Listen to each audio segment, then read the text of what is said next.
Yesterday, a White House official told Axios that there is a 90% chance the United States launches military strikes on Iran within the coming weeks. Not months, weeks. That same official described what is being planned as a joint U.S.-Israeli operation, larger than the 12-day bombing campaign last June, a multi-week military campaign. Hours later, President Trump stood in front of cameras and said, "We will find out in probably 10 days. Then he added, "Bad things happen if no meaningful deal is reached." This is not posturing anymore.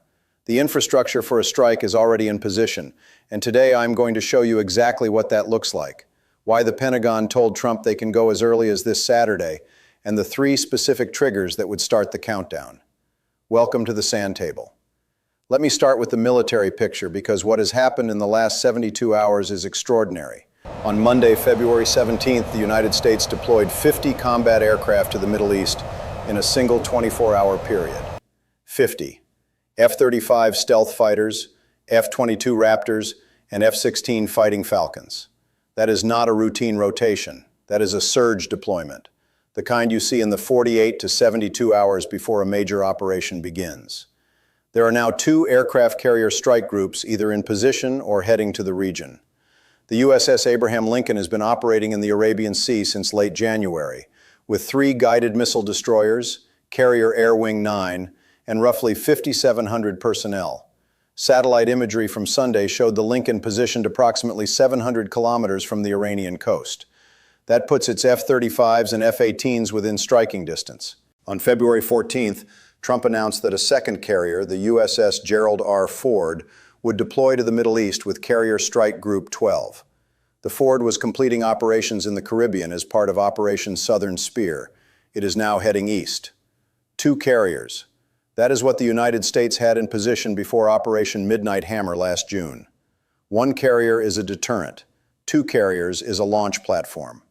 But the detail that should concern you most is not what the U.S. is moving into the region. It is what the Pentagon is moving out. CBS News reported that the Pentagon is temporarily shifting some military personnel out of the Middle East over the coming days. Not because the crisis is over, because they are preparing for Iranian retaliation. You do not evacuate non-essential personnel unless you believe strikes are imminent and you expect the other side to hit back. Now here is where this gets complicated, because while the Pentagon is positioning for war, the diplomats are claiming progress. 2 days ago, on February 17th, the United States and Iran held a second round of indirect nuclear talks in Geneva, Switzerland. The first round was in Oman on February 7th. This time, both sides reported something new. Iranian Foreign Minister Abbas Araghchi said the 2 sides reached an understanding on guiding principles for a potential agreement. He called it good progress and said they now have a clear path ahead. White House Press Secretary Caroline Leavitt confirmed a little bit of progress was made, but then immediately added that the 2 sides are still very far apart on some issues. She said Iran is expected to come back with more detail in the next couple of weeks. And then Vice President J.D. Vance gave a more blunt assessment. He said the president has set some red lines that the Iranians are not yet willing to acknowledge. So let me translate what is actually happening here. The U.S. is running what military strategists call a dual-track approach. Track 1 is diplomacy. Keep talking, explore whether Iran will accept terms. Track 2 is military preparation. Build up forces so that if diplomacy fails, you can strike immediately without a weeks-long mobilization that gives the enemy time to prepare. The critical question is which track is real and which track is pressure. And the honest answer is that both tracks are real. Trump genuinely wants a deal he can call the greatest negotiation in history. But he is also genuinely willing to bomb Iran if he does not get one. The 10-day timeline he gave yesterday is not a bluff.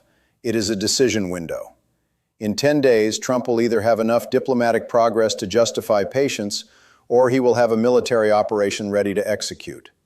Now let me show you what Iran can do if the U.S. strikes, because this is the calculation the Pentagon is running right now. Iran's retaliatory capabilities fall into 4 categories.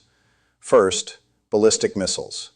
Iran has approximately 1,800 ballistic missiles, including medium-range variants that can reach Israel and every U.S. military base in the Middle East.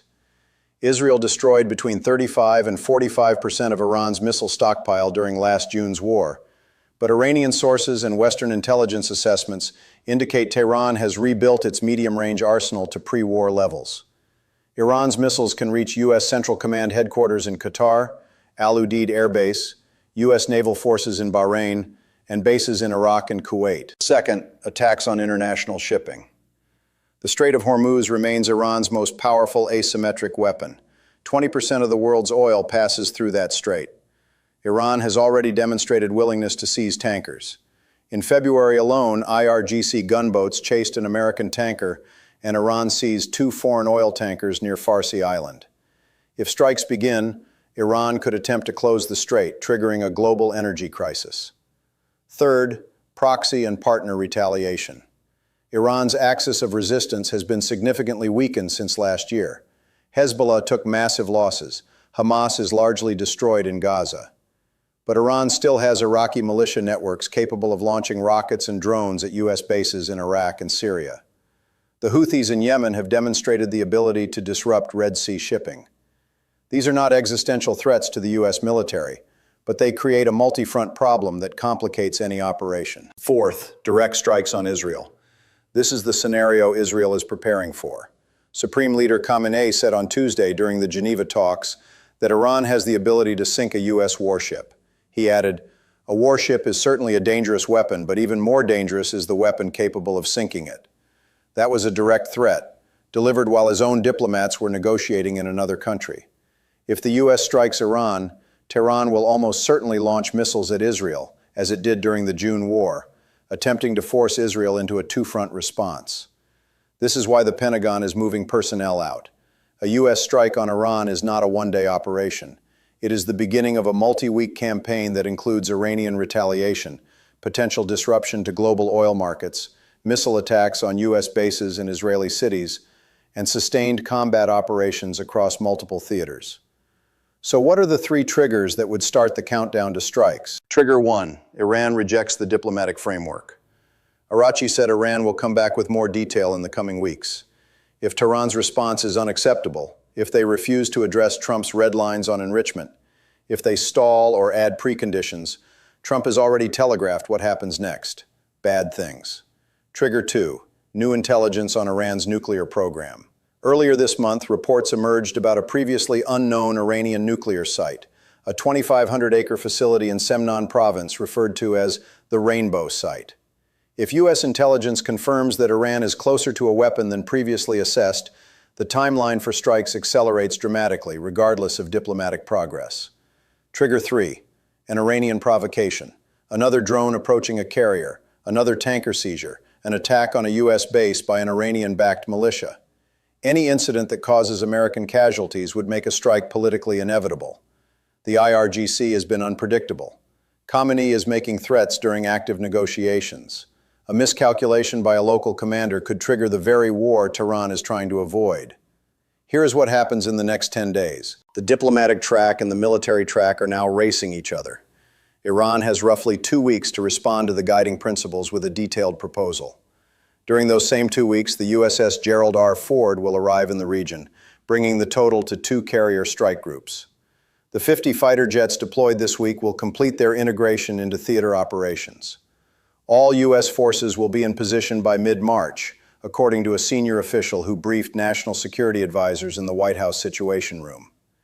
If Iran comes back with a serious proposal that addresses enrichment, the diplomatic window stays open.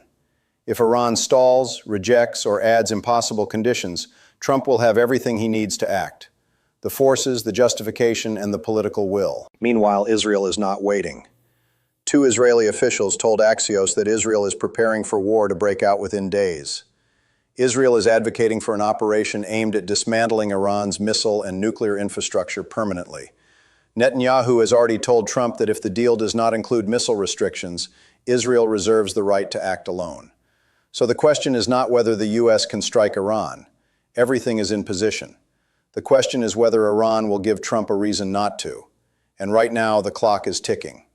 I will be here tracking every development. If you want to understand what is actually happening before the headlines tell you, subscribe and turn on notifications. The next 10 days are going to move fast. I will see you at the next briefing.